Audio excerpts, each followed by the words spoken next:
वालिद साहब और वालदा ताजमहल आगरा घूमने गए थे एक दो बार। 1970 में ये इमारत तैयार गई।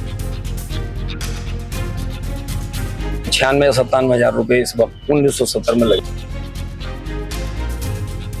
एक नोटिस आ गया था वालिद साहब, वो डर गए। उसके बाद इसको उन्होंने जो था बिल्कुल किसी से भी से साइलेंट लाइटिंग वगैरह सब। आगरा के ताजमहल के बारे में तो सभी को मालूम होगा, लेकिन आज हम जो ताजमहल आपको दिखाने जा रहे हैं वो अपने आप में नायाब है। वो एक किसान ने बनवाया है अपनी पत्नी की याद में। अपनी पत्नी से इतना प्रेम करते थे कि उनके एकमात्र कहने पे उन्होंने इतना भव्य ताजमहल बनवा दिया। आप हमारे पीछे देख सकते हैं और आज हम आपको इसके बारे में, इसकी खासियत और इसके कैसे ये तैयार हुआ, कितनी लागत लगी और कब ये तैयार हुआ, किसने बनवाया था, ये पूरी कहानी आपको बताएंगे। जिस शख्स ने बनवाया था आज वो हमारे बीच में नहीं है, उनके पुत्र हमारे साथ मौजूद हैं, मोहम्मद यूसुफ जी। बहुत बहुत स्वागत है आपका कॉन जंक्शन में।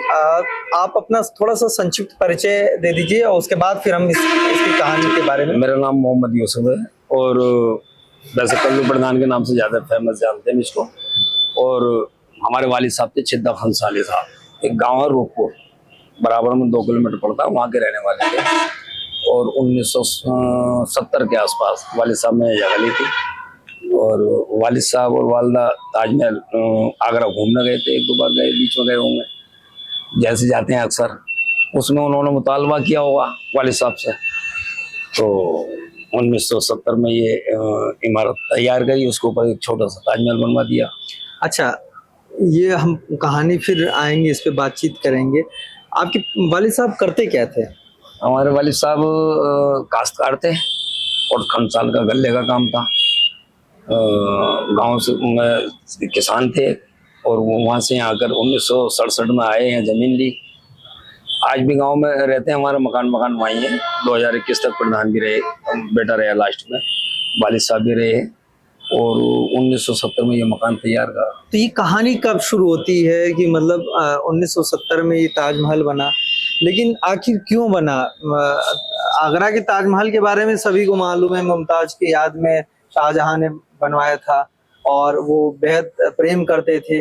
आपके वालिद साहब की क्या कहानी है वो थोड़ा सा बताइए। आपके माता जी सीधे सिंपल सी बात है, आपस में दोनों में अभी प्यार तो करते हैं और करना भी चाहिए। उसी से प्रेरणा लेके वालिद साहब ने अब इतनी दौलत है, ये तो था नहीं, तो उस तरह से कोई इस तरह बनाया तो बना दिया। वालिद ने कहा और उन्होंने बना दिया। ये आपकी माता जी ने बोला था? जी, बोला तो बना दिया। क्या वैसे ही बात तस्करा। अब ये तो पिताजी ने बताया हो कि बाबूजी बताया करते थे, वालिद साहब बताया करते थे। कभी बस वैसे ही बैठे बैठे बात हुई तो बोले कोई ऐसी चीज बन जाए, तो जब मकान बनाया तो उनकी याद में ताजमहल बना दिया। तो ये आगरा घूम के आने के बाद आपकी वालिदा ने बोला आपके वालिद साहब से या पहले? जी जी, वहां से आने के बाद। वहां से आने के बाद तभी और टाइम रहा होगा उसके बाद। क्या बोला एग्जैक्टली कुछ अगर पिताजी ने बताया हो आपके वालिद साहब? थोड़ा सा खुलकर तो नहीं बता पाया, क्योंकि थोड़ा सा लिहाज वो हमारी कंट्री में होता ही है उसमें।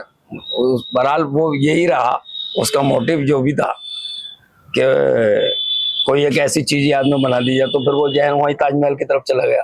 तो आपके वालिदा साहब उस टाइम थी?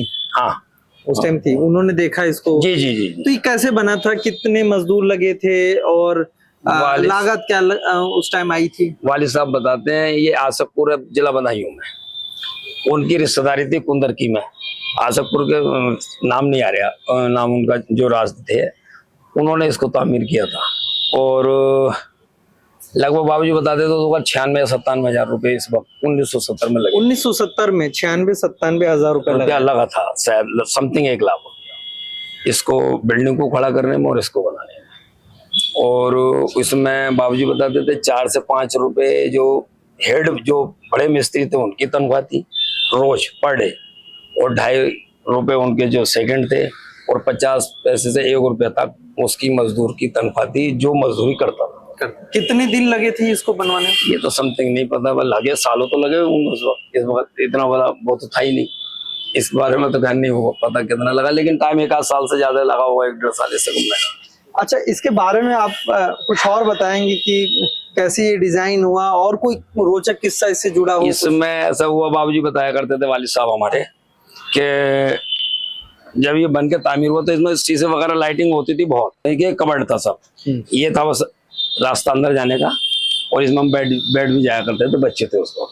तो इसमें बाहर से बहुत खूबसूरत लगता था। ये साइड में आइएगा, ये फिर इधर से ये लाइटिंग होती थी। ये नहर का जो सैम वहाँ नहर है ताजमहल के आगे, उसका ये नक्शा दिया था पटली पर खाली इस तरह से। यानी हर चीज जो है जैसे वो पूरी आगे तरीके से ताजमहल बनाने की कोशिश की थी, बिल्कुल उसका स्वरूप देने की जी यहाँ जी पे जी कोशिश जी की। जी जी उसका स्वरूप ये बनाने की दी थी कि ये सेम कोई कमी ना रह जा। हाँ, इस तरह से मीनारे काटना, इसकी मीनाकारी तो बहुत अच्छे से उन्होंने मिस्त्री साहब ने इसको डिजाइन किया। हाँ डिजाइनिंग किया वो। तो आज अब कैसे इसका रखरखाव 50 साल की करीब हो गया, इसको जी, जी। रखरखाव कैसे करते हैं? इसका कई लगभग 2-3 बार मैंने इसको मरम्मत कराया, क्योंकि सीमेंट से और बजर या रेता वगैरह से उस वक्त बनाया था। ये सीमेंट कुछ और रेता से कुछ केमिकल लगाए थे उन्होंने बताया था, क्योंकि इसमें एक कमी रह गई थी, और जो वो आज भी है।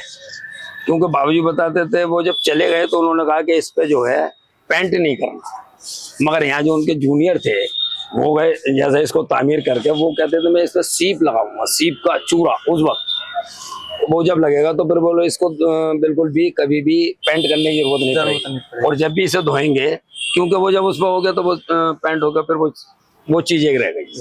ये वाले साहब बता देते उस पर। क्या फिर से शीशा वगैरह लगवाने का अब मेरी प्लानिंग ये है कि इसको मॉडिफाई करूं बहुत अच्छे से। हमारे वालिद साहब की एक विरासत है ये, जब तक मैं हूं या मेरे हैं तो ये कायम रहनी चाहिए, क्योंकि उनके प्यार की निशानी तो ये एक आगे कहाँ से लोग देखने आते हैं इसको? बहुत दूर से आए, रोड पे जैसे जाते थे तो वो कहते थे वो ताजमहल, या रोक कर देख लेते थे तो बाहर से बहुत लोग आए। एक रोचक हो ये कहानी है, जैसे ये इन्होंने बनाया, एक नोटिस आ गया था वालिद साहब। अच्छा, किस चीज का इनकम टैक्स का आया होगा शायद उस वक्त, उनको बहुत कम पढ़े लिखे थे, किसान थे, काश्तकार थे, वो डर गए। उसके बाद इसको उन्होंने जो था बिल्कुल किसी से भी से साइलेंट लाइटिंग वगैरह सब उसको। अच्छा, ये जो आप ये सभी गार्ड हुआ है, शीशा तभी तोड़ दिया था। हाँ ये इसको इन्होंने वालिद साहब ने इसको बिल्कुल वो जो है जो चमक धमकती है एक तरह से उसको डैमेज कर दिया। तो टैक्स की नोटिस क्या आई थी उसमें? बस उसमें ये रहा होगा कि ये पैसा कहाँ से आया, वो डर गए क्या कोई परमिशन वगैरह तो नहीं लेनी थी उस वक्त, वो ऐसे ही होता।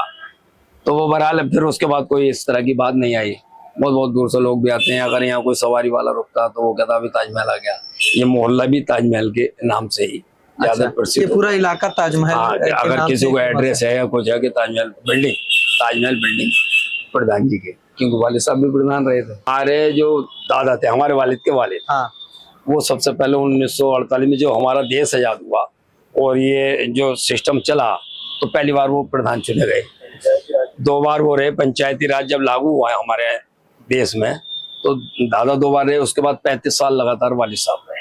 35 साल लगातार जिन्होंने ये ताजमहल बनाया जी था। जी। अच्छा, फिर मैं प्रधान रहा, मेरी वाइफ प्रधान रही, 2021 में मेरा बेटा मोहम्मद यूनुस है वो प्रधान है। यूसुफ साहब, आपने पूरी कहानी तो बता दी इस ताजमहल के बारे में। कम से कम अपने वालिद साहब और वालिदा की तस्वीर दिखा दीजिए, जिससे ये मालूम चल जाए हमारे दर्शकों को कि आखिर उन्होंने किस तरीके से ये बनवाया था। तो मैं अभी दिखवाता हूँ, जरा तस्वीर लाना भाई। ये हमारे वालिद वालदा है, ये वालिद साहब है, ये वालदा है, और ये फोटो भी फ्रेम में इसलिए करा दिया। ताजमहल बैकग्राउंड में यहाँ पे भी ताजमहल। जी वो यहाँ पर भी क्योंकि उनकी पसंद ताजमहल। बहुत बहुत शुक्रिया यूसुफ जी, आपने बहुत ही बेहतरीन तरीके से इस मिनी ताजमहल के बारे में बताया। ऐसे ग्राउंड रिपोर्ट्स और स्टोरीज देखने के लिए गांव जंक्शन को सब्सक्राइब करना मत भूलें। गांव जंक्शन के लिए हिमांशु।